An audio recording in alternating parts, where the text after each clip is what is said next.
PropTechers, une rencontre unique avec les plus talentueux leaders de la PropTech. Inspirons-nous de leur parcours, passion, business model, perspective et bien plus encore. Je suis Julien, coach et professionnel de l'immobilier repenti. Je suis Nathanaël, chasseur de talent depuis la nuit des temps. Notre engagement ? Une bouffée d'inspiration sur les vrais enjeux immobiliers du futur. Aujourd'hui, nous recevons Nicolas Bevaden, serial entrepreneur de la PropTech. Il y a 3 ans, il a l'intuition que le lieu de travail doit dépasser son rôle purement utilitaire pour devenir un vrai outil social. Il crée Welcome at Work en intégrant les codes et services de l'hôtellerie dans les espaces communs des bureaux. Ça a cartonné. Welcome at Work devient un incontournable de la performance RH des entreprises. Nicolas, c'est le champion du test and learn à la française. Dans cet épisode, il nous raconte avec beaucoup d'humour et d'enthousiasme son aventure qui a débuté avec un malheureux PowerPoint. Nicolas, c'est à toi. Bonjour Nicolas. Bonjour Julien. Nicolas, on est ravis de te revoir parce que une des dernières fois qu'on s'est vu, c'était chez Score, quand tu étais venu présenter, alors je crois que c'était en 2017, début 2017, et tu étais venu nous présenter ton concept, qui nous a évidemment paru assez prometteur, et on voit qu'il y a pas mal de choses qui se sont passées pour toi. Est-ce que tu peux nous présenter en 2 mots Welcome at Work ? Oui, avec plaisir. Effectivement, 2017, c'était un PowerPoint, il s'est passé pas mal de choses depuis. Welcome at Work, c'est une plateforme de service dédiée à la gestion et l'animation des parties communes des grands immeubles de bureaux, inspirée de l'hôtellerie de luxe. Le concept, il est incarné physiquement sur les immeubles par nos salariés qui sont des welcome managers, dont le job est de délivrer au quotidien l'ensemble des services, donc de la réception, de la conciergerie, du community management, animer les espaces communs, délivrer des offres de ce qu'on appelle Welcome Café, c'est un peu des Starbucks. On a aussi des salles de sport en exploitation. Et aujourd'hui, le concept, il est déployé sur à peu près 35 immeubles en Ile-de-France. Ça représente 550 000 mètres carrés, 300 entreprises qui sont locataires de ces immeubles et 30 000 salariés qui y travaillent. Ok, intéressant. Et quels sont tes chiffres clés alors ? Alors, si on parle de chiffres, on a réalisé en 2019 4 millions d'euros de chiffre d'affaires. Ce qui est intéressant, c'est qu'entre la création en 2016, Julien, à un moment on s'est vu, et 2019, on a doublé de taille tous les ans, donc croissance assez soutenue. On est assez content parce qu'en 2020, on a réussi, malgré le contexte, à avoir une activité nette qui était assez stable. Et ce qui est intéressant, c'est que là, en 2021, alors qu'on a que 3 mois, on est déjà reparti en forte croissance. Je pense qu'on devrait faire à peu près 60-70% de croissance dès cette année. Sur un secteur particulier ou c'est quoi un peu les axes de croissance aujourd'hui ? Est-ce qu'ils seront différents d'hier ? Ouh là là, question très compliquée. On s'est gratté la tête toute l'année sur ce que cet impact Covid allait faire. Je pense qu'on est encore en train d'apprendre.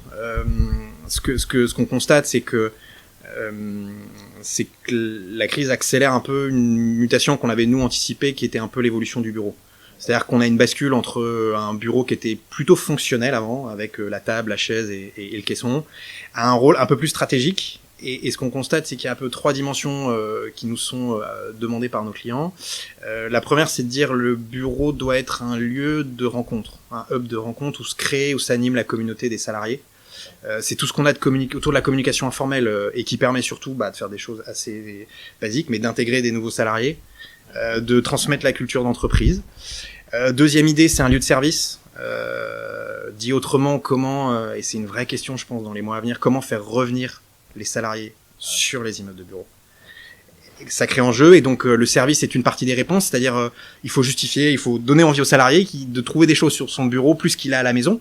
Donc on travaille sur tous les services. Par exemple, je donne des exemples concrets en ce moment, atelier de réparation de vélo, c'est un vrai sujet. Sur mon immeuble de bureau, je vais trouver de quoi réparer mon vélo que j'ai pas à la maison. Donc il y a ça donne une super start-up, non, qui se développe à fond là-dessus. Alors il y a beaucoup de avec start-up. Decathlon, j'avais vu ça. Ouais. Il y a alors ce qui est intéressant, c'est, on en parlera, mais on a un actionnaire qui travaille, qui est la BPI et qui travaille, qui a une bonne veille sur ces sujets-là, et ils ont sourcé une vingtaine de startups qui travaillent sur la mobilité douce et qui nous aident beaucoup à définir nos partenaires et proposer la meilleure solution sur chaque immeuble pour nos clients. Ouais, d'accord. Et est-ce qu'il y a de nouveaux services qui sont en train d'émerger ? Est-ce qu'il y a une sorte de laboratoire R&D chez Welcome at Work pour des nouveaux services ? Donc ça, tu viens d'en parler de mobilité douce. Est-ce qu'il y a d'autres services en gestation ? Alors, on a eu la chance de structurer là depuis un peu moins d'1 an un service innovation, marketing et développement qui nous permet effectivement de sourcer en permanence les startups, que ce soit en France et en Europe et un peu aux États-Unis. Et l'idée en fait, c'est d'avoir une veille et qui nous permet sur chaque immeuble, sur chaque projet, de proposer la meilleure startup, avec une transparence totale sur le fait que c'est souvent du test and learn, puisque Qui dit start-up dit c'est des modèles en construction, et donc on travaille à trouver le meilleur schéma. Ouais, d'accord. Et sur la palette de services proposés par Welcome at Work, est-ce que certains fonctionnent très bien, sont un peu les blockbusters, et est-ce que d'autres sont là pour faire sympa sur la plaquette, mais ne fonctionnent pas très bien? Alors, j'en ai parlé un peu. On a une dizaine de services. Et en fonction de chaque immeuble, et donc de chaque localisation, chaque typologie de locataire, on sent qu'il y a des services qui sont plus demandés que d'autres. Quelques tendances quand même. On sent aujourd'hui, encore plus qu'avant, un vrai besoin de se retrouver physiquement et d'échanger. D'accord. Ce qui est intéressant, c'est que là, on slalome entre les confinements.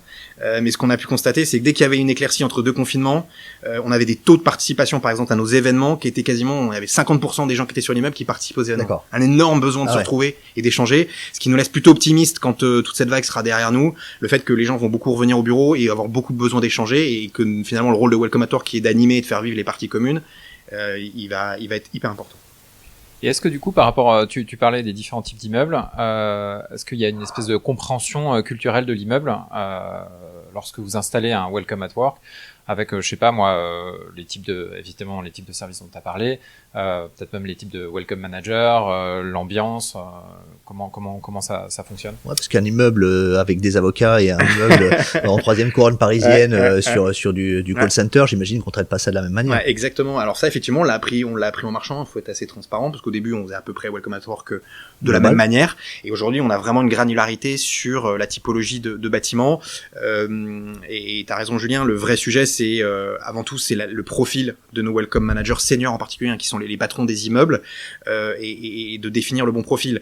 Tu parles d'un immeuble QCA ultra prime avec des avocats et des cabinets de conseil. On va aller chercher quelqu'un qui vient de l'hôtellerie de luxe et qui a bossé au Crillon ou au Georges V. D'accord. On va plutôt être sur un immeuble en deuxième ou troisième couronne, où là la demande va être plutôt de créer de la vie, de créer de la communauté, des gens qui vont plutôt avoir travaillé dans l'événementiel. Donc Club Med. Exactement, Club Med, événementiel. Et donc voilà, c'est notre job à nous de travailler la pondération. Et puis après, en fait, en découle aussi la programmation et l'offre de service. Quand tu travailles sur l'immeuble prime pour de l'avocat, l'idée c'est plutôt comment je leur fais gagner du temps. D'accord. Alors que dans deuxième et troisième couronne, ça va être comment ils ont plaisir à venir travailler, comment je crée des moments de convivialité. Et donc c'est ça cette adaptation. Avec des prix différents, ça coûte combien d'avoir Welcome at Work chez nous? Alors le prix il est différent forcément, puisque nous c'est plutôt un métier d'hommes et de femmes, donc 70%, 80% de notre prix c'est le coût des hommes et des femmes. Et donc effectivement quand tu prends quelqu'un qui a fait 10-15 ans d'hôtellerie, ça va pas être le même prix que quelqu'un qui a quelques années, 4-5 années dans l'événementiel. Et donc forcément c'est ça qu'on retraduit. Juste pour répondre à ta question, parce qu'on travaille en permanence avec les assets, et a fortiori dans le contexte actuel où le sujet des charges, parce que nos prestations sont refacturées dans les charges, est un vrai sujet. Ce qu'on fait et ce qui marche très bien et qui a toujours très bien marché, c'est de dire, quand j'arrive sur un immeuble, j'essaye de travailler dans le budget de charge existant, puisque l'idée c'est, pour un locataire, c'est de pas payer plus sans voir. D'accord. Donc en fait on phase Welcome at Work, on commence en étant petit, mais en permettant aux locataires et aux salariés de sentir un peu le service. Voilà, de goûter le service. Et ce qui est assez intéressant, c'est que dans la quasi-totalité des cas, c'est les locataires eux-mêmes qui demandent d'étendre, de faire plus de services, de faire plus d'animation, de faire plus d'événementiel, d'étendre les plages horaires. Et c'est comme ça que finalement on arrive petit à petit à augmenter ce que serait le budget de charge d'un immeuble par rapport à avant quand on est arrivé. Mais du coup au démarrage, tu es en budget de charge ISO, c'est-à-dire que tu arrives à incorporer certaines charges existantes de l'immeuble dans Welcome at Work de manière à ce que ça coûte pas plus cher. Et c'est un enjeu. Ce qu'on fait en général, on travaille main dans la main avec les assets pour auditer un peu le budget de charge existant, regarder ce que nous on est capable de gérer par Welcome at Work, parce que je fais juste un petit laïus. Ce qui est intéressant, c'est que aujourd'hui quelque part, on est une plateforme qui intègre l'ensemble des services aux occupants. Donc ça a deux intérêts. Le premier étant financier. C'est-à-dire que plutôt qu'avoir quelqu'un qui s'occupe de l'accueil-réception, quelqu'un qui fait de la conciergerie, quelqu'un qui fait de l'animation, quelqu'un qui gère le business center, t'as un seul acteur. Et donc finalement, t'as une optimisation de charge. Et le deuxième sujet, pour l'utilisateur, c'est que c'est beaucoup plus fluide d'avoir un interlocuteur. C'est-à-dire que quand j'ai une question, que je suis sur l'immeuble, je vais voir Welcome at Work avec sa marinière et je peux poser l'ensemble des questions.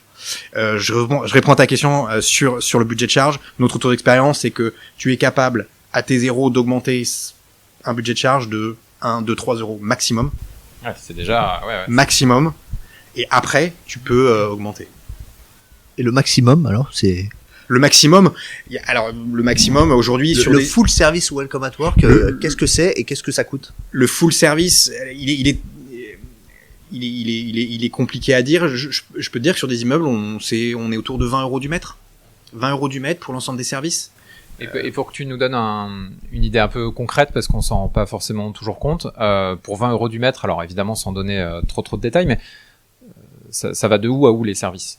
Tu fais quoi? Tu fais l'accueil, tu fais la conciergerie, tu fais quel type de conciergerie peut-être? Quel type d'animation? Ça serait quoi quelque chose de prime, histoire qu'on ait une idée d'un peu de la gamme, exactement. Effectivement, si on regarde la gamme, alors ce qui est intéressant, c'est que sur aucun immeuble aujourd'hui Welcome at Work, sur les 35 immeubles, toute la gamme est déployée. D'accord. Ouais. Voilà. Donc, je vais vous faire la gamme théorique.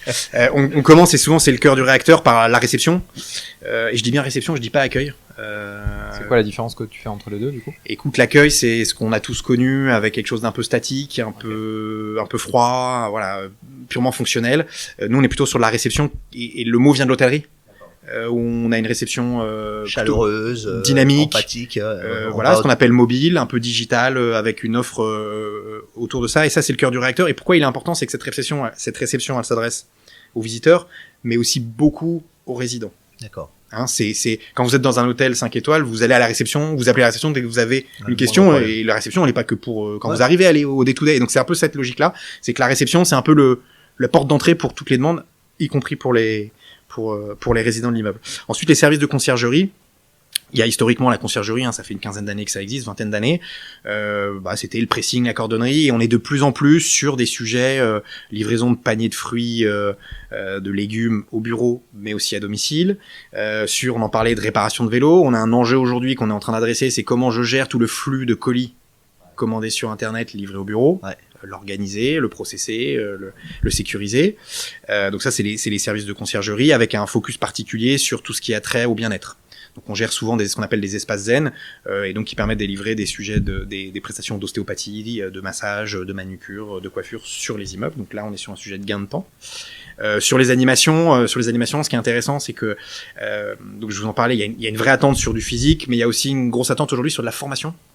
Je vais vous donner un exemple qu'on a réalisé récemment. On a fait intervenir Fabien Peloux, donc qui est l'ancien capitaine du 15 de France, et qui venait partager un peu son retour et faire un parallèle entre l'engagement qu'il a demandé à son équipe quand il était capitaine, avec l'engagement que peut demander un manager sur ses équipes. D'accord. Et le parallèle était hyper intéressant et très inspirant. Donc voilà, c'est des choses comme ça que finalement le bureau peut vous apporter, qu'on ne trouve pas forcément. Gestion de Welcome Café, donc ça c'est intéressant, c'est une offre type Starbucks mais dans les immeubles de bureau. Donc là aussi on va un peu plus loin que la simple cafette, avec un barista professionnel, une offre un peu de snacking, où on s'aperçoit que ça devient un peu la place du village, le lieu d'échange sur les immeubles longs là. Voilà.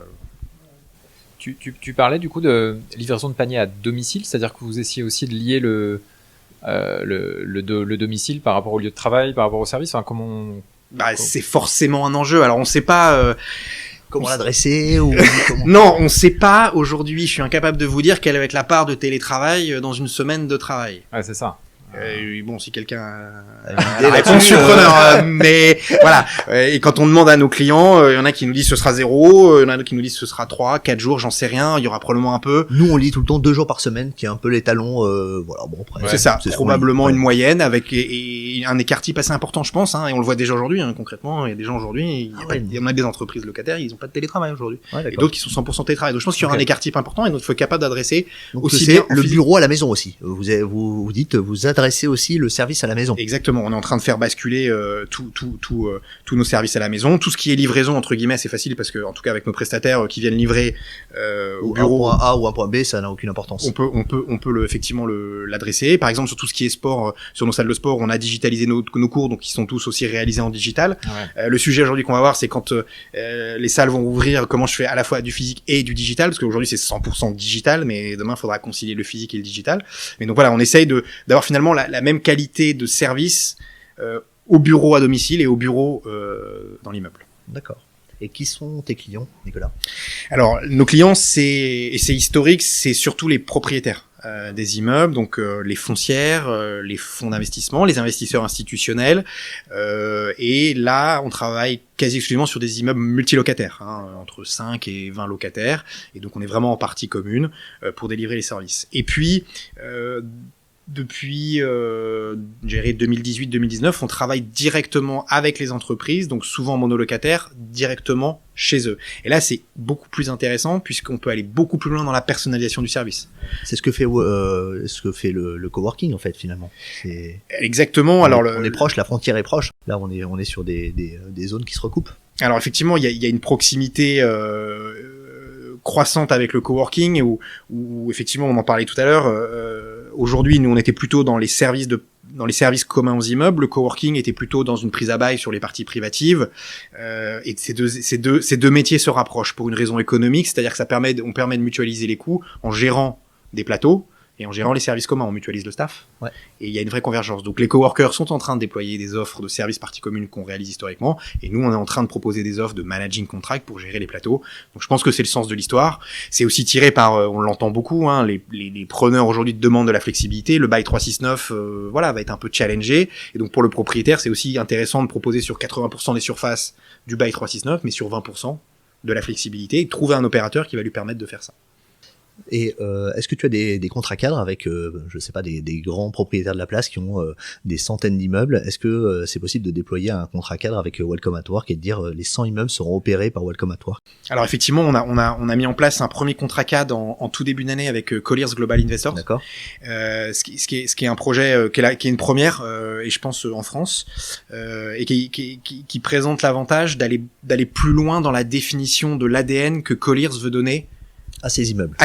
C'est une signature d'immeuble, finalement. C'est exactement, et c'est le terme, hein, c'était la signature de l'immeuble. Alors ça s'est traduit par une marque qui s'appelle Colliers Committed. D'accord. Okay. Voilà, dans le terme, on a construit avec Colliers la marque, on l'a déployée opérationnellement et c'est aujourd'hui un enjeu. C'est-à-dire que il y a un certain nombre d'investisseurs qui ont bien compris de créer une marque, c'était un enjeu, mais la décliner opérationnellement, c'est un autre métier. D'accord. Et donc s'appuyer sur quelqu'un qui sait décliner opérationnellement de manière très opérationnelle, c'est intéressant. Et donc aujourd'hui, pour revenir sur le contrat cadre avec Colliers, on a décliné cette marque Colliers Committed avec plusieurs typologies de standing d'immeubles, avec des éléments à tiroir, et donc on le développe sur l'ensemble de leur portefeuille multilocataire aujourd'hui. D'accord. Et est-ce que tu es capable de mesurer la performance finalement du Welcome at Work, qui est c'est de l'engagement collaborateur, c'est du bonheur au travail, je ne sais pas exactement quels sont les critères, mais comment on mesure la qualité de service et la performance qu'apporte sur un immeuble Welcome at Work?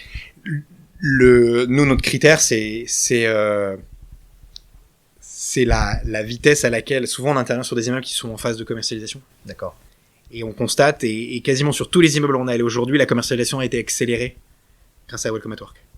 Okay. C'est-à-dire on est arrivé, je vais prendre un immeuble sans forcément aller dans le détail, mais un immeuble de 8000 m², il était vacant depuis 2 ans. On est arrivé, immeuble neuf, vacant depuis 2 ans, on est arrivé, en 12 mois, il est rempli à 80%. Parce que vous opérez le service avant même qu'il y ait le locataire? Qu'est-ce qui a matérialisé le... En fait, ce qui est intéressant, c'est qu'on a travaillé avec l'asset à faire un audit un peu de l'immeuble, un audit des services. D'accord. Et on lui a fait un certain nombre de recommandations sur développer des services. D'accord. On a accompagné les travaux qui traduisaient ce nouveau design de service. On a fourni les éléments de communication dans les plaquettes et aux brokers. D'accord. Et on était présent physiquement dans les visites. D'accord. Et c'est ce qui a permis de transformer l'essai. D'accord. Ah, c'est impressionnant, et c'est impressionnant aussi de voir l'impact des services. Et je reviens sur cette signature d'immeubles par les investisseurs. Moi, c'est un sujet que j'entends depuis 10 ou 15 ans, et c'est une vraie réflexion de savoir comment on va pouvoir brander un peu un immeuble, et du coup c'est un super un peu comme la signature Unibail sur ces centres commerciaux. Exactement. Ils ont le concept 4 étoiles chez Unibail, il y avait un standard de service et il y avait une vraie réalité de service qui est, je pense, contribué au succès d'Unibail. Donc c'est un peu sur ce thème-là. C'est exactement ça, avec une différence importante, c'est l'unité sur laquelle on travaille, c'est-à-dire que sur un centre commercial, tu as une taille de valeur d'actifs, de valeur de chiffre d'affaires qui te permet finalement d'internaliser les équipes, et ce qu'a fait Unibail, je pense, qui est plus petit quand tu travailles sur un portefeuille de 100 immeubles. Et donc tu as besoin d'avoir un partenaire qui te permette de démultiplier sur des immeubles de plus petite taille, alors même si ça reste des grands immeubles, mais de plus petite taille. Et en fait, ce qui est intéressant, c'est que nous, on travaille en marque blanche dans ces cas-là. D'accord. L'idée, c'est que le propriétaire porte sa marque, mais s'appuie de manière très concrète sur quelqu'un dont c'est le métier. Et donc là, c'est intéressant parce qu'avec Colliers, on est en marque blanche et on est en train de travailler avec d'autres propriétaires justement sur ce modèle-là. Et un jour, il ne sera plus possible d'avoir un immeuble qui serait non opéré, c'est-à-dire non doté de services. Ouais, c'est hyper intéressant parce que quand on a lancé Welcome at Work, quand t'en parlais en introduction, Julien, en 2017, quand c'était qu'un PowerPoint, ce qu'on sentait quand on échangeait avec les investisseurs, c'était la réflexion suivante, c'est dire ça va être un plus pour commercialiser mon immeuble. Aujourd'hui, on sent c'est même plus un plus, c'est un prérequis. Si j'ai pas de service, je commercialiserai pas mon immeuble. Et c'est un peu comme les labels BREEAM, etc. C'est un exactement, must-have, quoi. Ouais. Exactement. D'où la question, réflexion, est-ce qu'on ne crée pas un label de qualité de service? Mais ça, c'est un autre sujet. Je reviendrai vous en parler. Super idée. C'est une super idée. Si on parle un peu de toi maintenant, ouais. Je crois en tout cas que c'est ta deuxième grande aventure à succès. C'est quoi la recette de l'entrepreneur Nicolas Bevaden? Je sais pas s'il y a une recette. Après, ce qui est sûr, c'est que la création d'entreprise, c'est quelque chose qui me titillait, alors que j'étais même encore sur les bancs de l'école. Je me souviens, avec mes copains, on était le mercredi après-midi, on était au collège et on se disait, voilà, qu'est-ce qu'on va créer comme boîte, Et bon, voilà, je sais pas d'où ça vient, mais en tout cas, ça vient de loin. Et donc, en fait, on a créé notre première boîte avec 2 amis d'école. On était encore en école, hein, donc on a créé Synthéo. Tu en parlais tout à l'heure. En 2017, on n'était pas encore diplômés tous les 3 et on est parti un peu la fleur au fusil, il faut le dire. Donc pendant 3 ans, on va dire qu'on n'a pas fait grand-chose. On a rencontré beaucoup de gens, on a présenté plein de PowerPoint qu'on changeait à chaque fois qu'on nous faisait un retour négatif. Et puis, on a eu un jour la chance d'avoir un investisseur qui nous a fait confiance, qui nous a donné un premier immeuble pour faire un test, qui s'est avéré positif. 2 mots sur Synthéo. Synthéo, l'idée, c'était d'améliorer la performance énergétique et environnementale des immeubles. Ouais, on était quand même dans un contexte favorable, hein, c'était 2007-2008, il y avait le Grenelle de l'environnement à ce moment-là, et finalement c'est le moment où les investisseurs se sont dit, oula, il y a un sujet à prendre, à adresser, et comment je m'y prends. Et finalement, le timing était bon, et donc ce qui nous a permis de développer, Synthéo, ça s'est développé hyper rapidement, puisqu'aujourd'hui, alors j'ai plus forcément les derniers chiffres, mais je crois qu'ils font 6 à 7 millions de chiffres d'affaires, donc ça commence à faire une belle entreprise. Que tu as revendu, ou que vous avez revendu avec tes associés, qu'on a revendu en 2013 à un groupe. L'idée c'était de passer à autre chose, parce que mes 2 associés avaient envie de voir autre chose, et puis c'était aussi un moyen de passer le relais. Donc en 2013 on l'a vendu au groupe Honnête, et pendant 3 ans je l'ai intégré. Ce qui est vrai, c'est qu'assez rapidement ça m'a titillé de recréer une entreprise, et donc voilà, j'étais assez rapidement assez curieux, et j'ai changé beaucoup avec les clients investisseurs sur quelles étaient leurs réflexions, quels étaient leurs questionnements à moyen terme sur le métier de l'immobilier. Ok.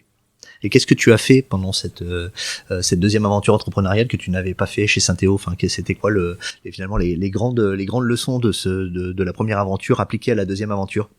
J'ai fait beaucoup de bêtises, mais surtout ce qui est bien, c'est que j'ai pas fait les mêmes bêtises que la première fois. Ça permet de diversifier les bêtises. Voilà, exactement. Troisième aventure entrepreneuriale pour Nicolas. On innove dans la bêtise. Non, mais voilà, c'est ce que je dis souvent. On me pose la question, c'est quoi un entrepreneur? C'est quelqu'un qui doit prendre 10 décisions par jour, et sur les 10, il y en a 6 qui sont bonnes, il y en a 4 qui sont mauvaises, quoi. Enfin, mais il faut les prendre. Et on fait pas les mêmes, et on apprend. Et c'est ça d'ailleurs qui rend le métier passionnant, parce que voilà, il faut se remettre en question en permanence et trouver des réponses. Et Synthéo, ça a été un super enseignement dans un autre périmètre. C'était notre première expérience. On était quand même des genoux, on connaissait le monde professionnel, le monde de l'immobilier, donc on a appris beaucoup à ce moment-là. Aujourd'hui, j'ai un peu plus de carapace, mais je continue à faire des bêtises régulièrement. Ouais. Alors du coup, ce que je comprends, c'est que avec Synthéo, tu faisais des bêtises à plusieurs. Là, j'ai l'impression que t'es tout seul. T'en avais marre de faire des bêtises à plusieurs, ou Ouais, alors j'y arrive bien aussi tout seul. Non, mais écoute, dit autrement, quand on était en école, quand on voulait créer, ça faisait assez peur de le faire tout seul. Ouais. Et donc l'idée c'était de faire ça avec des amis. Si c'était à refaire, je partage le constat que c'est bien de le faire avec des amis, mais c'est bien aussi de définir les règles du jeu au démarrage. Les règles de mariage et les règles de divorce, c'est important dans l'association. Là, l'avantage c'est que je suis tout seul, donc je suis marié tout seul et je divorcerai tout seul. Ok. Et alors, tu vas faire une levée de fonds, ou tu as fait une levée de fonds? Enfin, aujourd'hui, qui sont tes investisseurs? Alors, j'ai commencé avec 2 business angels qui m'ont accompagné depuis le début. Et effectivement, en 2019, alors ce qui est intéressant, c'est qu'on a toujours été rentable. C'est une société qui s'est développée. On en parlait. On a doublé tous les ans, en étant toujours rentable dès le premier jour. Mais en 2019, on sentait que le sujet du service dans l'immobilier était en train de s'accélérer, et qu'en face de nous, on avait plutôt affaire à des grands groupes qui étaient sur des métiers connexes, qui cherchaient à se positionner. On a senti que le marché s'accélérait et qu'il fallait nous accélérer. D'accord. Et donc pour accélérer, il fallait faire une levée de fonds. Donc on a lancé ce projet de levée de fonds en 2019. On qu'on devait clôturer en mars 2020, donc autant vous dire Le meilleur des périodes. meilleur des périodes. On avait quand même quelques term sheets en janvier, février.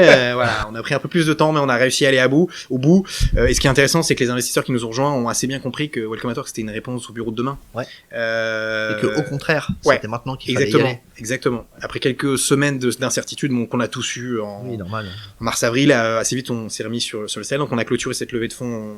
On a closé cette levée de fonds en fin juin 2020, on a levé 4 millions d'euros auprès de deux fonds, Generis Capital Partner et la BPI. D'accord. La BPI, c'est génial. La BPI, c'est génial. C'est un super label. Et par ailleurs, ils vont te connecter à un écosystème comme tu le disais, pour les vélos, c'est ça? Ouais, exactement.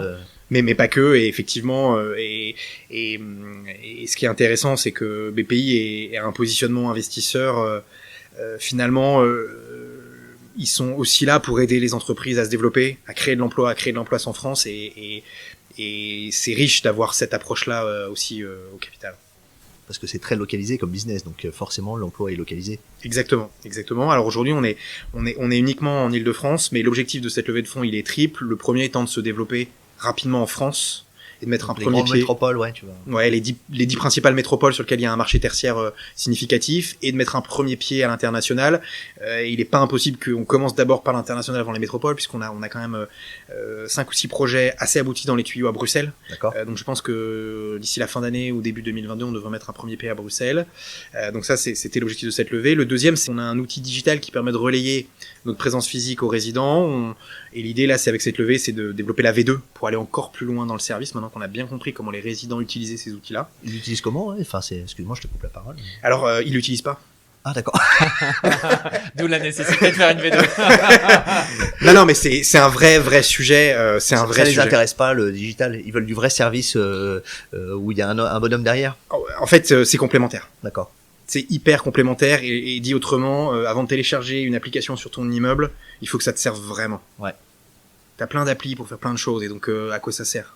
Et c'est ça que nous on a pu travailler depuis 4 ans, on sait exactement à quoi ça sert, et sur quel service. Il y a le phénomène d'over-appli en fait. Il y a trop de l'over-appli, et finalement ça sert pas. Ouais. Donc nous aujourd'hui on a réussi à identifier, et là je ferai un petit peu de langue de bois, parce que mécaniquement c'est un peu stratégique, mais on a bien compris quelles étaient les attentes, et c'est ça qu'on est en train de développer sur notre appli qui devrait être prêt d'ici la fin d'année. Ok. Combien vous êtes aujourd'hui Welcome at Work? Alors on se développe vite, on te donne quelques chiffres, on va ouvrir, l'objectif c'est d'ouvrir une vingtaine d'immeubles en 2021, on a déjà ouvert 7 là depuis le 1er janvier, on va 3-4 autres donc d'ici l'été, donc on est dans la feuille de route, donc le staff augmente vite. À date on est 130. Okay.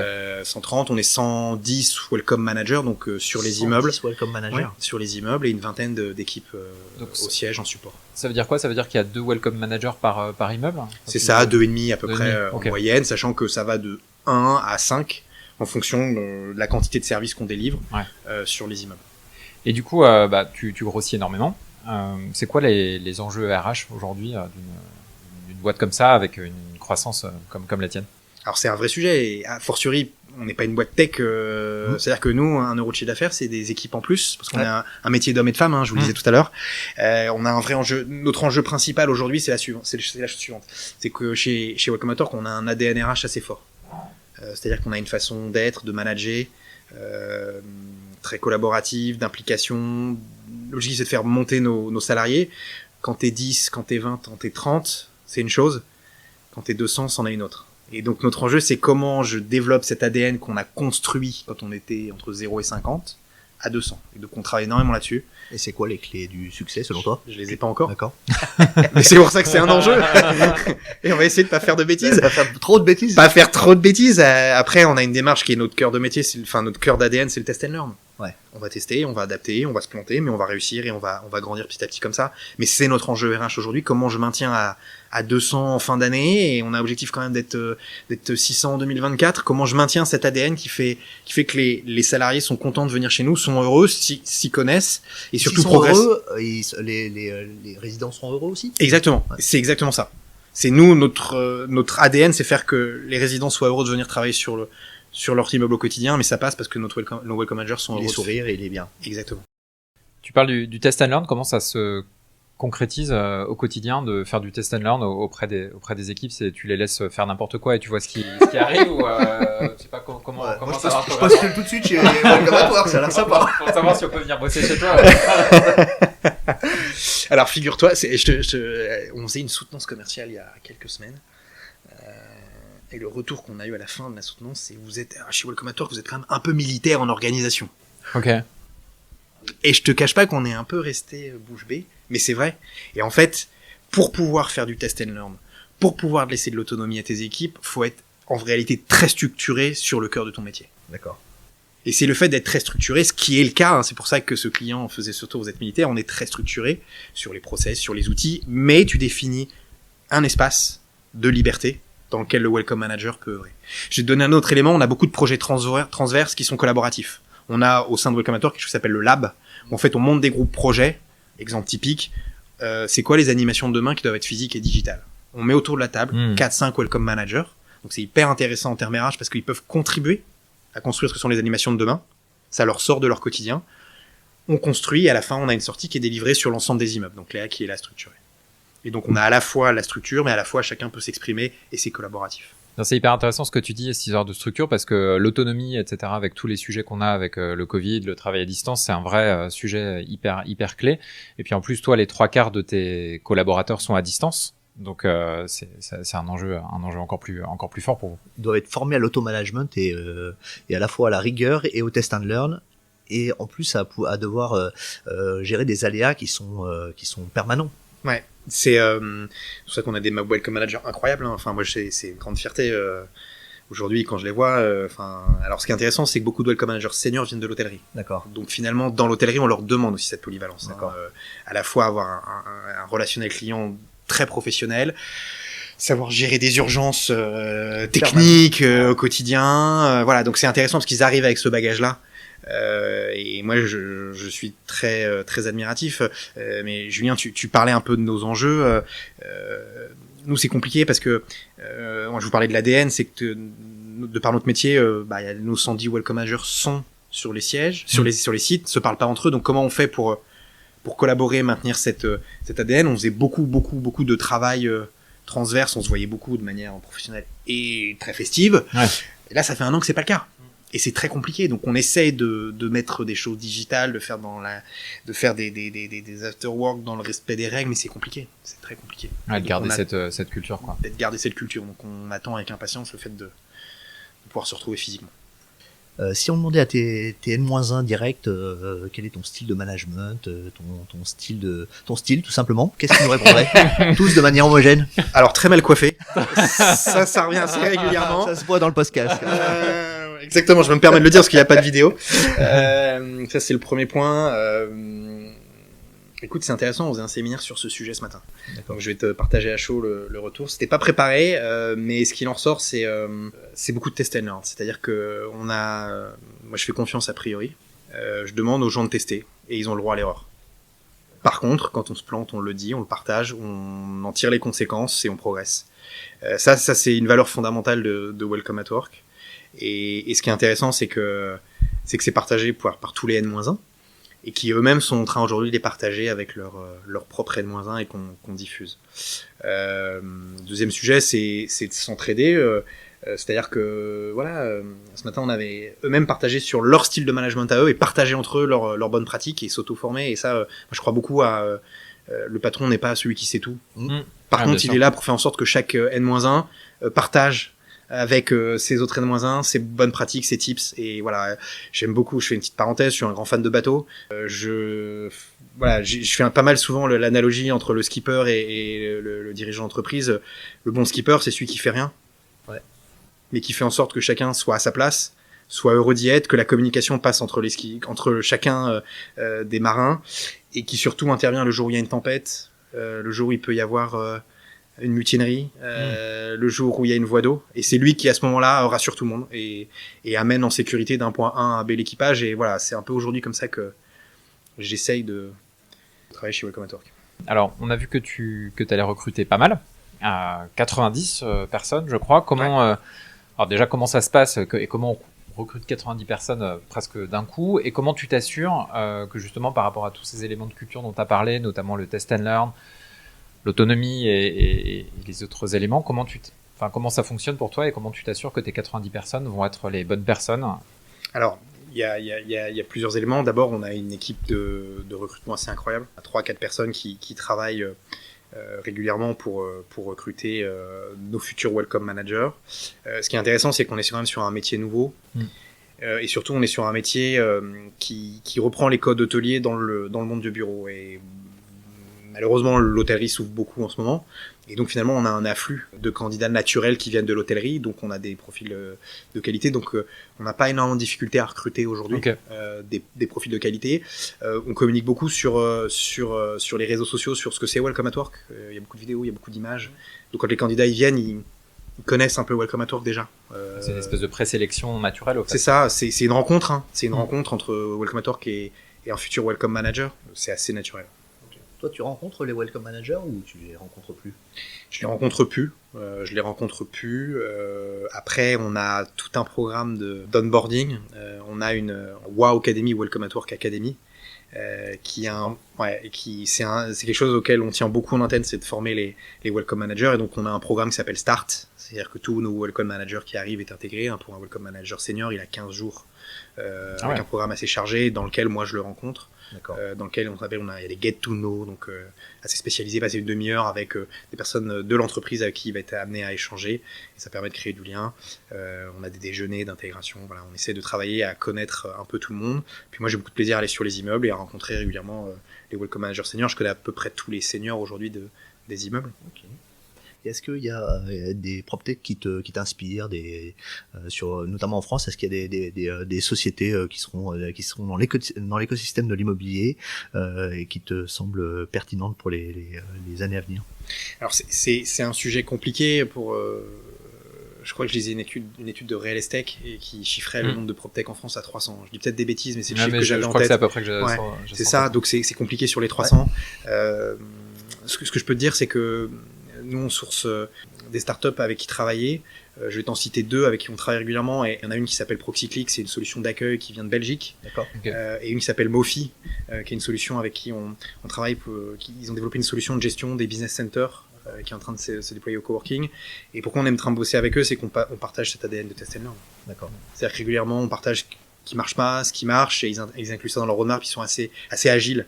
Et on pense que dans un marché qui est vraiment en train de basculer, d'avoir des partenaires assez agiles, c'est important. Et quelle est la jonction entre le monde du property management, qui est un vieux métier de l'immobilier, et le monde du service? C'est aussi 2 métiers du service à l'immobilier. Est-ce que ces mondes sont amenés à se rencontrer à un moment ou à un autre? On est en train de vivre un moment dans l'immobilier qui est passionnant. Je vous parlais tout à l'heure de la jonction entre nos métiers de service et le coworking. Tu as une autre jonction qui est en train de se faire entre le monde de la food, de la restauration collective, qui était déjà en train d'évoluer, mais qui s'est fait percuter l'année dernière, et donc qui est en train de se positionner sur le monde du service.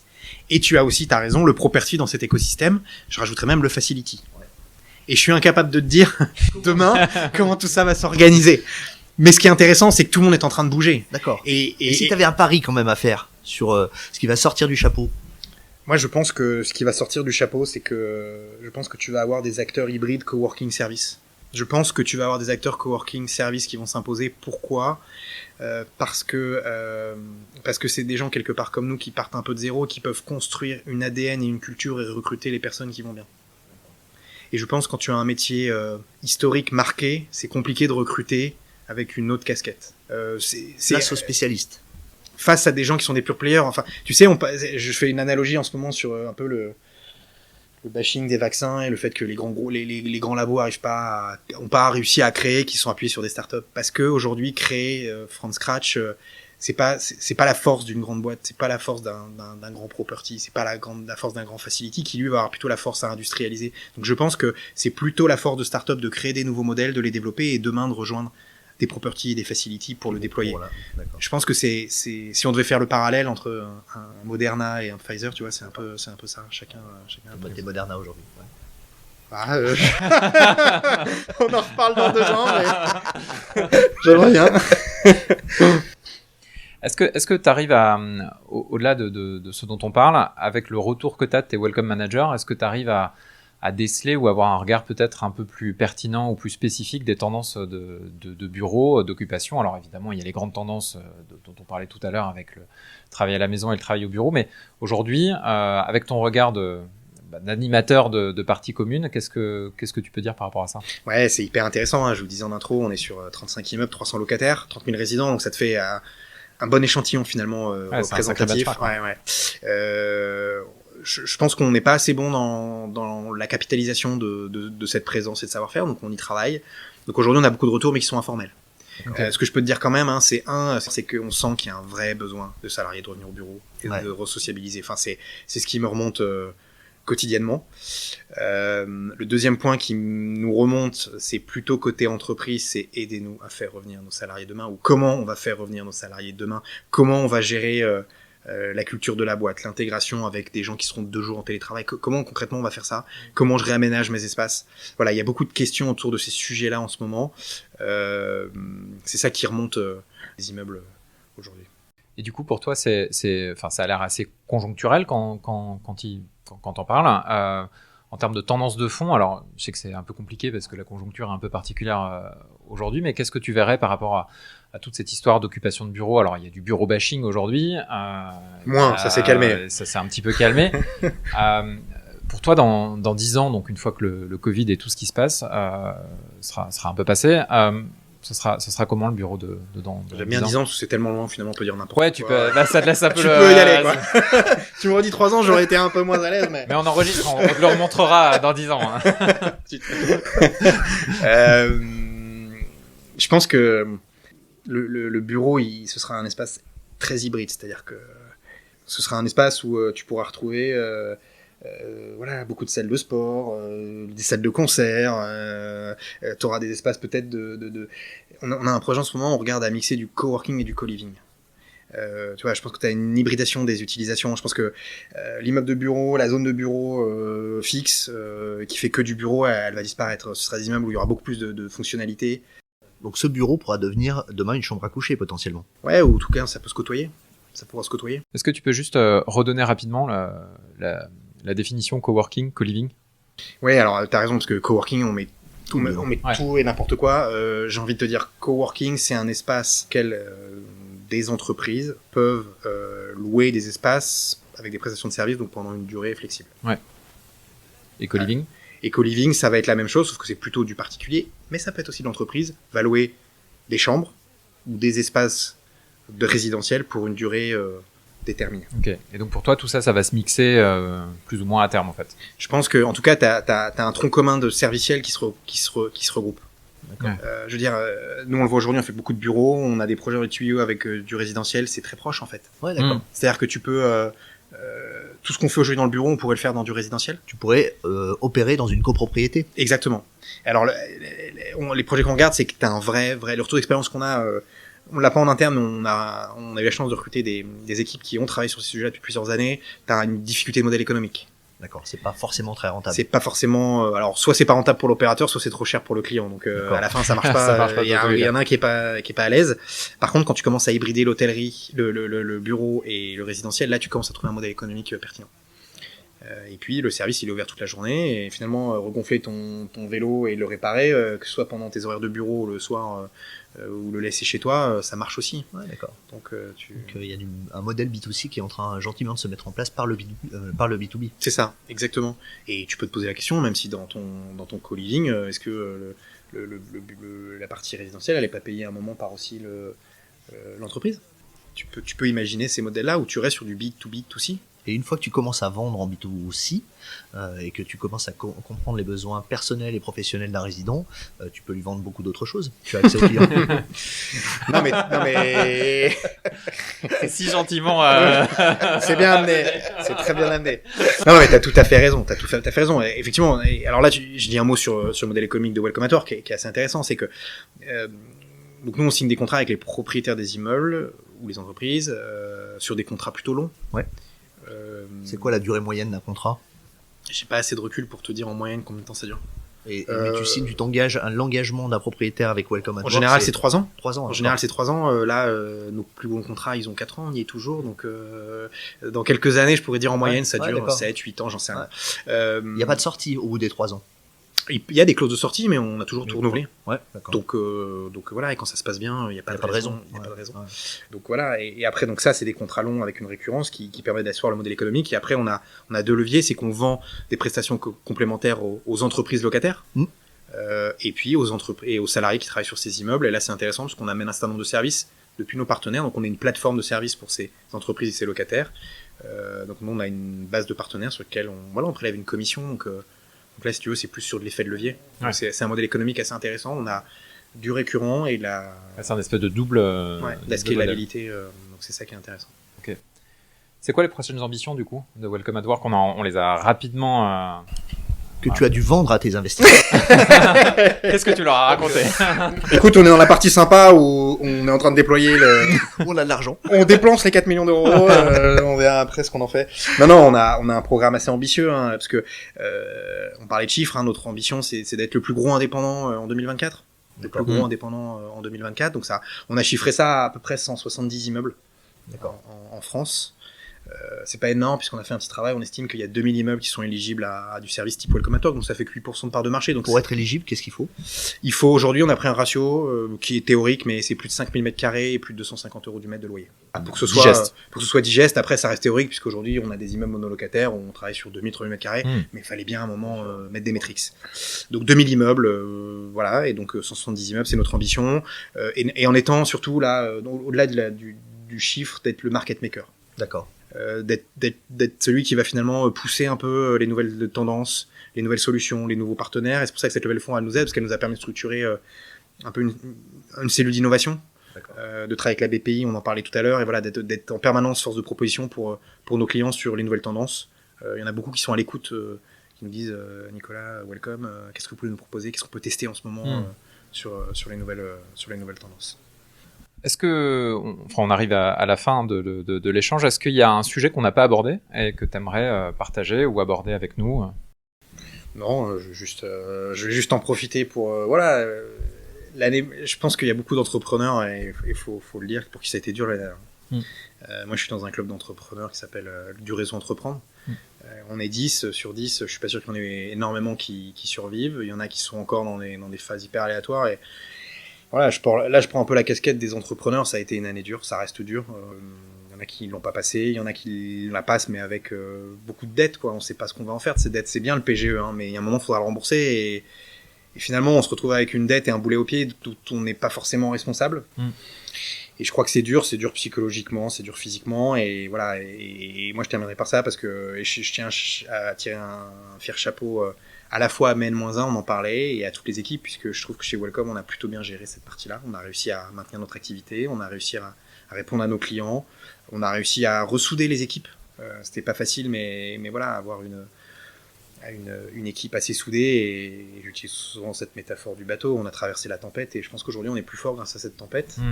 C'est pas pour ça que j'aimerais qu'on en ait d'autres à affronter, mais voilà, a posteriori, c'était une année positive pour Welcome et Welcome at Work, et c'est top. Et donc je tire mon chapeau aux équipes qui ont su mener cette barque avec brio pendant cette tempête.